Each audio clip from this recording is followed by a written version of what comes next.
Olá, pessoal, como estão? Nós vamos dar continuidade à nossa disciplina de planejamento no turismo e vamos iniciar a nossa última aula com esse último assunto que é sobre comunicação e informação turística. Bem, é muito diferente, né? Informar e comunicar. Muitas vezes a gente traz muitas informações, mas não estamos comunicando. Para que haja comunicação de fato, é preciso que o receptor, que o turista, ele entenda aquilo que nós estamos falando, né? Então, por isso que é importantíssima a figura do profissional do turismo, para que ele, a partir da percepção, do conhecimento que ele foi desenvolvendo, ele consiga decodificar algumas informações para que seja acessível àquelas pessoas que estão recebendo e buscando informações, né?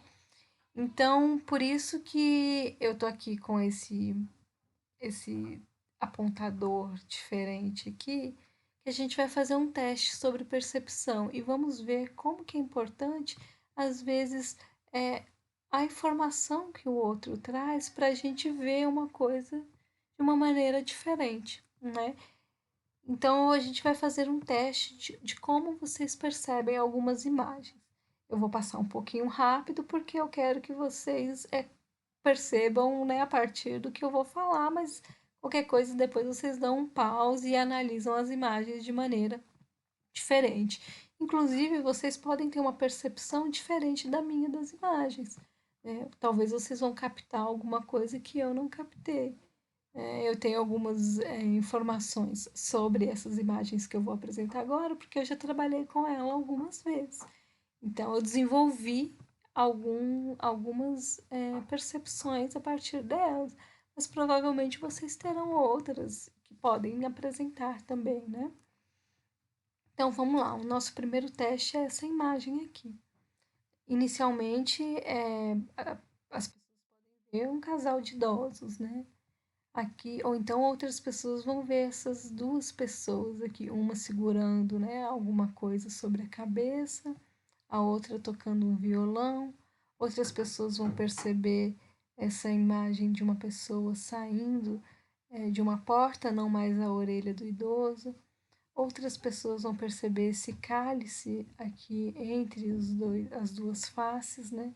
Então, olha só, a partir do momento que eu vou falando, provavelmente, se vocês não conhecem essa imagem, vocês vão tendo a percepção mais abrangente de uma imagem que inicialmente podia ser dois rostos, né? Ou então um cálice. Então, a visão de outra pessoa a partir de uma imagem que todos nós estamos vendo pode apresentar diversas oportunidades.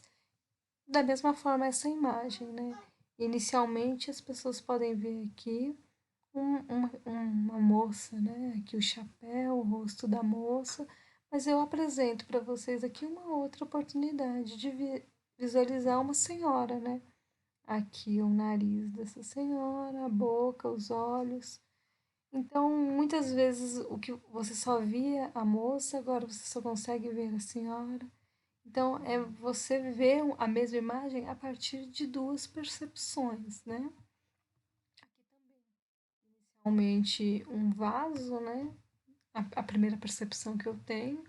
E depois aqui eu consigo ver o perfil de dois rostos, né?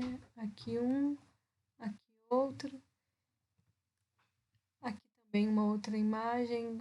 Você pode ver uma janela com roupas penduradas, um gato, uma planta. Ou então você pode ver a silhueta, né, de uma moça nua, por exemplo.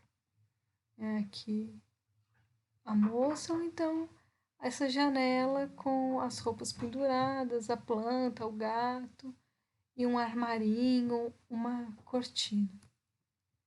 Da mesma forma aqui, existe o rosto de um senhor, de um idoso, ou então existe uma ponte, uma mulher com vestido, né, um senhor aqui carregando segurando algum bastão aqui que eu não sei.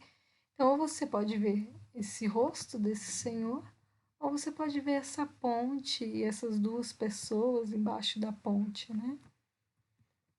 Aqui é um pouco mais simples de ver, mas a percepção está na quantidade de cavalos que você consegue ver, né? Eu vejo 4 cavalos nessa imagem. Um, aqui outro e aqui outro. Algumas pessoas podem ver mais, outras pessoas podem ver menos, eu não sei, né? Eu consigo avistar 4. Apontei os 4 que eu vejo. Talvez se alguém conseguir avistar mais um, pode me apontar também. Aqui também, esse eu precisei de uma ajuda, porque eu demorei para ter a percepção, a outra percepção dessa imagem, né? O que a gente vê aqui, o que eu vejo inicialmente, é uma, uma paisagem, um casal, um lago com uma árvore, né? Mas se você prestar mais atenção, pode ver que existe a silhueta de um bebezinho, de um feto, né? Então aqui a cabecinha, os olhos, a coluna, aqui os pezinhos, as pernas, aqui a mãozinha, né? Então, eu só consegui perceber a silhueta desse bebê a partir do momento que as pessoas me mostraram.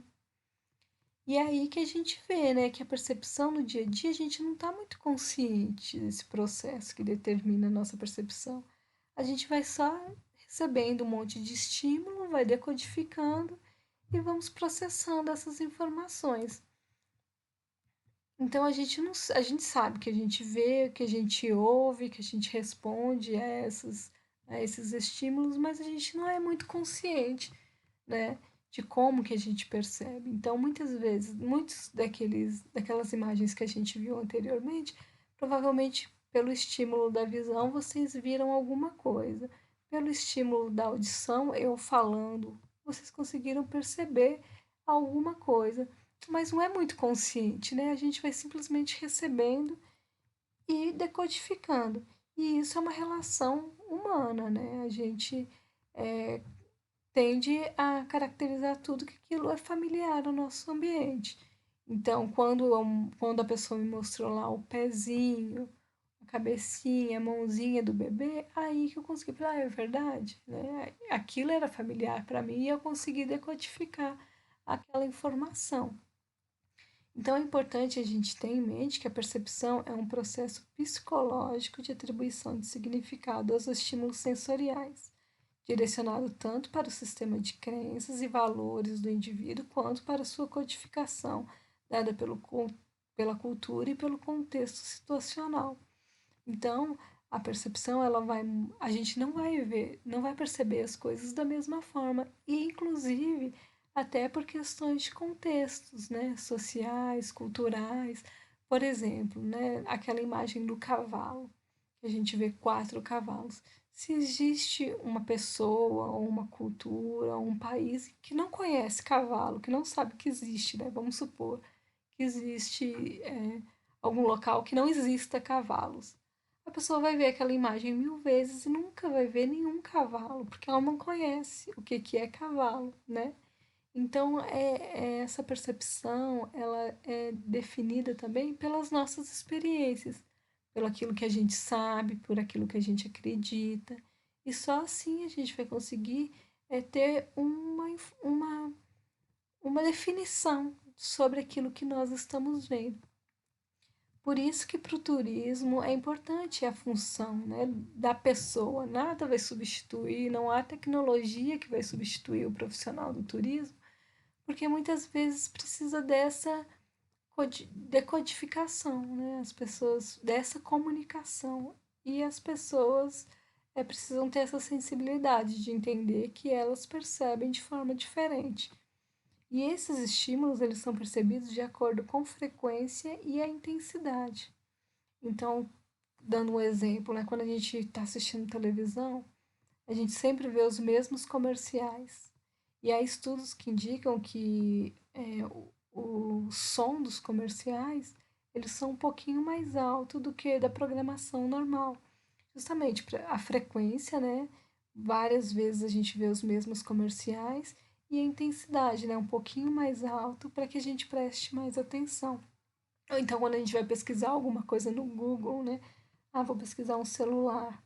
Aparece lá depois nas nossas redes sociais, nos nossos e-mails, aquilo que nós pesquisamos, né? Frequentemente, numa intensidade grande, em vários canais, justamente para estimular que a gente faça essa compra, né? Então, como que a gente pode organizar esse estímulo, né? Ele pode ser por similaridade. A gente tende a organizar as coisas que são parecidas e fazer uma associação.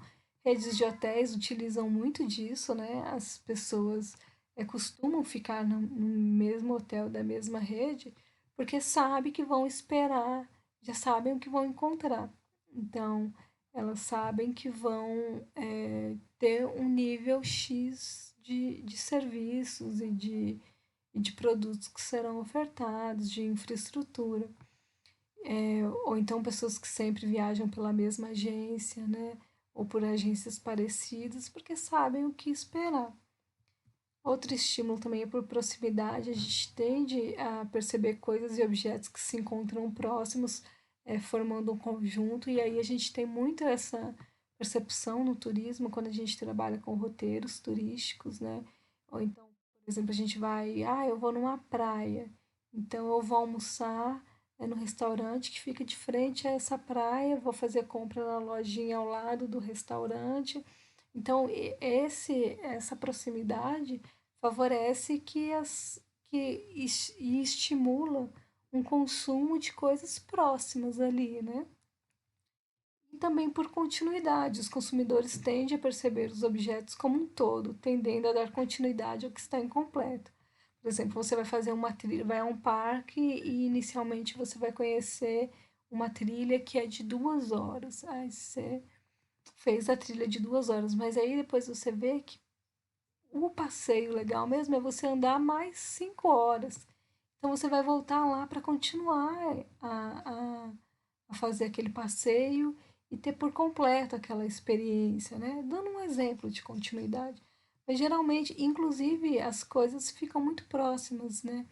Então você vai visitar um local, mas aí de lá eles já te dão uma sugestão do que você pode fazer depois para completar aquela experiência, e isso a gente sente que está consumindo um produto por completo, né?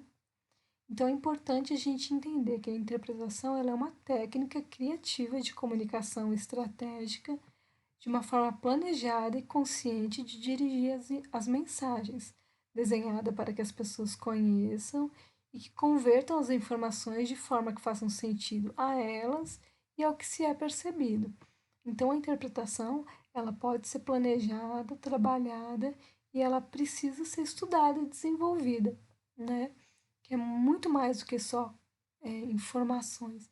A gente precisa dar a nossa percepção e estimular que aquela pessoa interprete aquilo da maneira que tem que ser, né? Então, existe um pensador que é muito famoso, que é o que fala sobre os princípios da interpretação. O primeiro é que não se relaciona o mostrado ou descrito com algo que esteja na personalidade ou experiência do visitante, será estéreo. Então, se você quer demonstrar alguma coisa que aquela pessoa entenda exatamente aquilo que você quer passar, você precisa dar um exemplo daquilo que ela conhece. É aquilo que eu falei do cavalo anteriormente. Não adianta você mostrar uma imagem de cavalo se aquelas pessoas não conhecem um cavalo, né? Deixa eu dar uma travada aqui.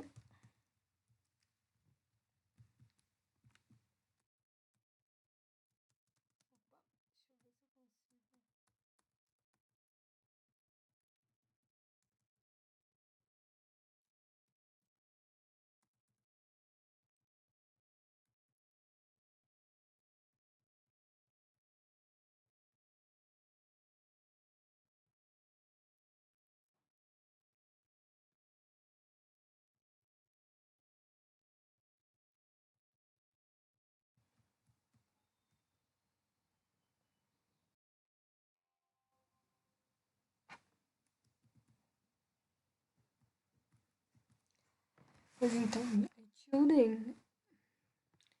E aí existe os 6 princípios da interpretação, que é muito utilizado e que foi definido por Tilden, né? em 2006, ele diz que você não deve relacionar o que é mostrado ou descrito com algo que esteja na personalidade do visitante, será estéril. Ou seja, a pessoa precisa conhecer alguma coisa que relacione aquela informação. E é por isso que existe. Bem, e para demonstrar alguns aspectos da interpretação, existe um pensador, o Tilden, que ele fala sobre os 6 princípios da interpretação. Então ele fala que se a gente não relacionar o mostrado ou descrito com algo que esteja na personalidade ou experiência do visitante, vai ser estéreo. Aquele exemplo que eu dei do cavalo, né? Se a gente vai falar sobre um cavalo, é preciso que a pessoa saiba o que é um cavalo para fazer essa relação, né? Então a gente precisa falar uma linguagem que o receptor vai entender. A informação por si só não é interpretação, é o que eu falei, né? A gente pode jogar um monte de informações, a gente pode saber muita coisa, mas se a gente não consegue que a pessoa entenda, ela não está interpretando, né, o que falamos. É uma arte que pode ser ensinada, as pessoas podem estudar, comunicar de forma eficiente. O seu objetivo principal não é a instrução, mas sim a provocação. Exatamente isso. As pessoas, quando vão visitar um local, elas não querem sair de lá com uma aula, né? A não ser que seja esse né, que seja um turismo educativo, pedagógico e tal. Mas as pessoas elas querem entender e muito mais às vezes do que você jogar a informação é, de uma vez, se você começar a provocar e fazer com que aquela pessoa entenda, comece a pensar e refletir sobre o que você está falando, às vezes ela vai entender o contexto de uma forma muito mais eficiente do que simplesmente você jogar um monte de informação. Então você deve apresentar o todo no lugar de partes, né, para que as pessoas consigam entender de uma forma geral aquilo que você está falando. E uma coisa que é muito importante quando a gente trabalha com turismo é que o que a gente vai dizer para o público infantil, ela não tem que ser uma diluição daquilo que a gente vai falar com o adulto, né? O público infantil ele precisa ou com alguma dificuldade de interpretação ou com alguma necessidade especial, ela não tem que ser uma coisa reduzida aquilo que a gente diz a um adulto. A gente tem que usar das formas e da linguagem que uma criança vai conseguir entender, ou que uma pessoa com necessidade especial vai conseguir entender. E não diminuir o tipo de interpretação, de informação que a gente vai repassar, né? Bom, e aqui eu vou dar um exemplo de algumas formas de interpretação. A primeira forma de interpretação são os painéis gráficos. Qual que é a vantagem de painel? Ela não precisa de muita supervisão, você coloca, instala um painel lá e ele fica. Ele pode alcançar um grande público, as pessoas podem ir lá e visitar quantas pessoas forem. Existe um baixo custo de manutenção, dependendo do material, obviamente, do painel. Você pode combinar textos e imagens e pode auxiliar também na orientação de visitantes. Além de informações, pode ser uma forma de orientação. Qual que é a desvantagem de painel?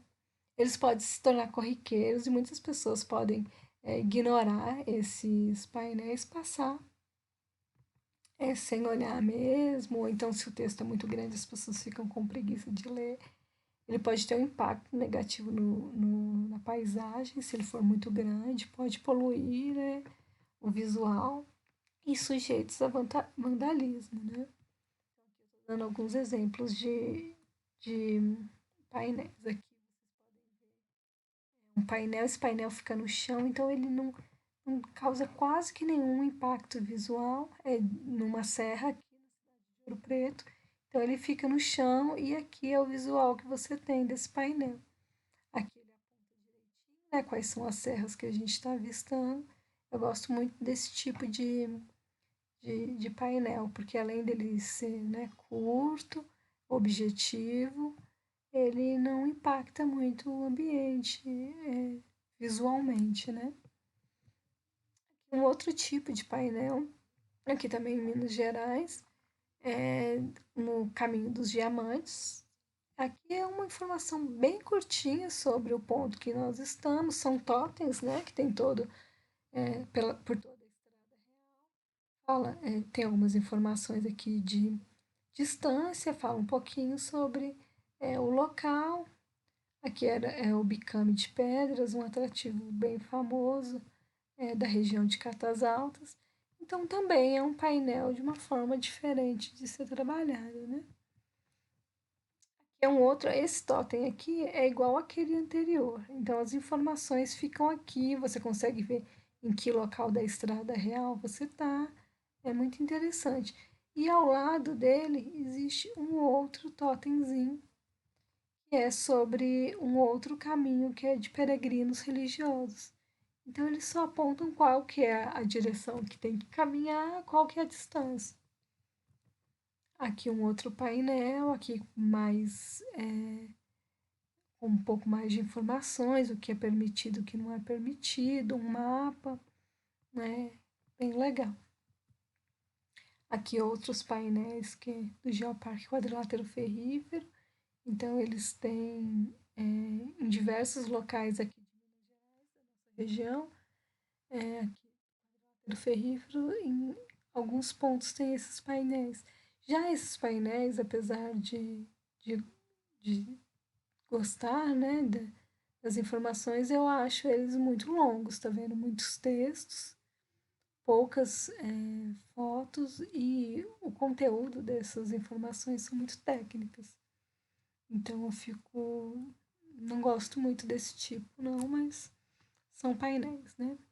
Esses aqui são bem legais, ó, painéis de uma exposição, e aí é sobre solos. E aqui, além das informações todas da região onde foi tirado e tal, eles pegam uma parte do solo, né, dos testemunhos, e colocam aqui do lado para ficar visível, né? Então esse aqui é bem interpretativo, né? Aqui um outro painel de um centro de geologia lá de Diamantina, Schweg, também com bastante informações, né? Talvez um pouco densas, mas é um outro tipo de painel. Essa placa fica bem na entrada do instituto. E é uma outra forma que precisa de interpretação. Apesar de estar aqui na parte, né, do painel, eu quis mostrar para vocês como é importante a figura, né, a pessoa que interpreta esses locais. E muitas vezes só a informação ela não é eficiente. Aqui é uma pintura de um local em Santa Bárbara, Minas Gerais, de uma casa, que é um museu, na realidade. E aí você não consegue entender muito bem o que são essas pinturas. Você só vai entender quando alguém vai te dar uma explicação. É uma pintura no estilo rococó sobre o forro da sala principal do antigo casarão de Afonso Pena, com cenas profanas representando alegoricamente os 4 continentes até então desconhecidos no século XVIII, sendo África, Europa, Ásia e América, até então conhecidos, né, no século. Então, assim, as informações estão lá, as imagens são muito bonitas, mas se ninguém te falar que é isso, provavelmente você não vai conseguir ter esse tipo de interpretação, né? Agora, outra forma de comunicação são de interpretação, as visitas guiadas. Qual que é a vantagem? É um modo de interpretação muito eficaz, já que você tem uma comunicação direta, é flexível, você pode adaptar o seu discurso ao público. Você pode apresentar diferentes níveis de complexidade. Então, se você vai falar, né, para pessoas que são especialistas no local, no assunto, você pode usar informações mais densas. Se são para pessoas que estão tendo primeiro contato no local e tal, você pode usar informações mais tranquilas. Qual que é a desvantagem? Alcança uma pequena audiência, você não consegue falar para muitas pessoas ao mesmo tempo, e é muito importante uma boa administração e marketing, né? E você precisa estar sempre atualizado.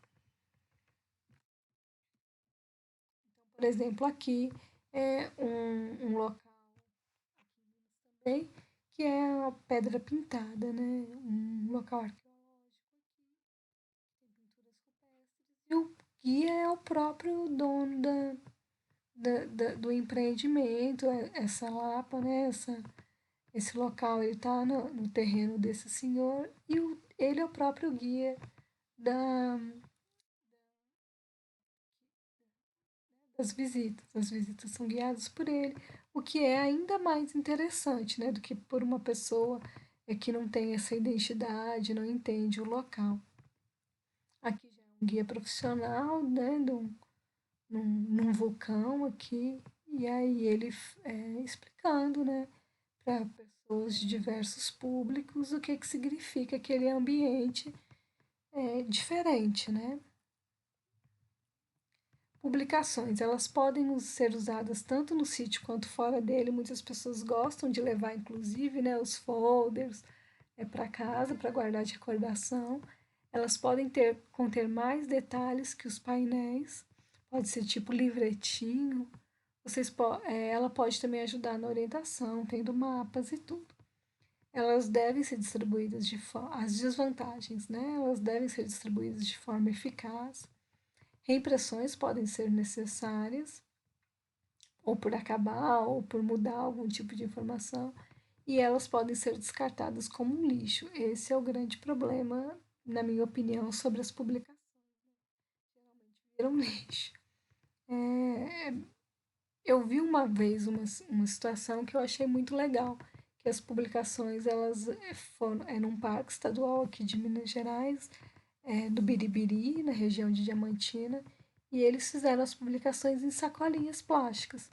Então, além de você ter todas as informações sobre o parque, você tinha sacolinha onde colocava o lixo e depois levava para fora do parque. Então, há maneiras, né, mais interessantes de se fazer essas publicações. A multimídia interativa, ela encoraja, a vantagem é que ela encoraja a interação, um apelo para a modernidade e ela também pode combinar diversas mídias. Qual que é a desvantagem dessas multimídias interativas? Ela é cara para se programar, instalar e para se manter, não é todo local que tem a possibilidade de ter uma mídia interativa e ela pode se tornar obsoleta rapidamente. Com, né, o advento da tecnologia, como as coisas mudam muito rápidas, elas podem ficar obsoletas. Mas que é uma outra coisa, né? Agora a gente vê aqui um exemplo do Museu do Futebol, não sei se vocês já tiveram a oportunidade de visitar ou de saber que existe, fica lá em São Paulo. Aí esses quadros aqui são telas, a maioria, alguns são fotos, outros são telas que ficam passando imagem. Ele é um museu muito interativo, as crianças goleiro que não existe, sabe? Uma realidade virtual, ou então num campo de futebol onde chuta uma bola virtual também. E tem aqui coisas que remetem à infância, né? Das pessoas que jogar totó, não sei como que chama aí na região de vocês. Então é um museu muito interativo, utiliza muito dessas abordagens, né? Aqui, Colomia. Aqui são as estações do trem da Vale, que as crianças conseguem ver a partir de um olho mágico, né? Os animais que estão na Mata Atlântica, aqui, de um outro bioma. Aqui vídeos que passam sobre as estações, muito interativos também. Outro meio muito legal de interpretação são os centros de visitantes. Ele pode introduzir a história de uma forma complexa, né?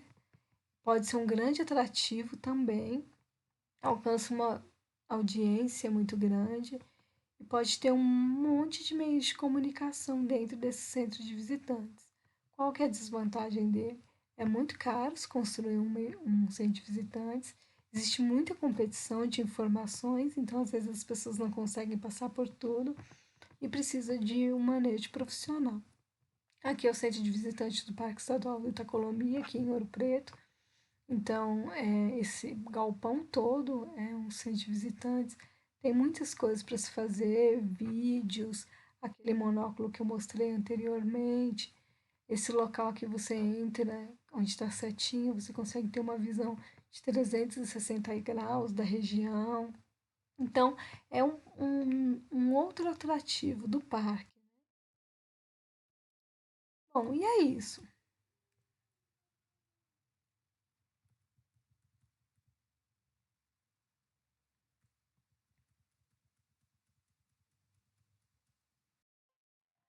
Bom, e com isso a gente. Bom, pessoal, e com isso a gente chega ao final desse conteúdo. E eu espero que tenha ficado claro como é importante a gente comunicar, né, informar, interpretar as informações para efetivar a comunicação. É quando a gente trabalha com turismo. Bem, a seguir a gente vai ver um vídeo sobre como que é a forma de comunicação, né, os aspectos relacionados à comunicação.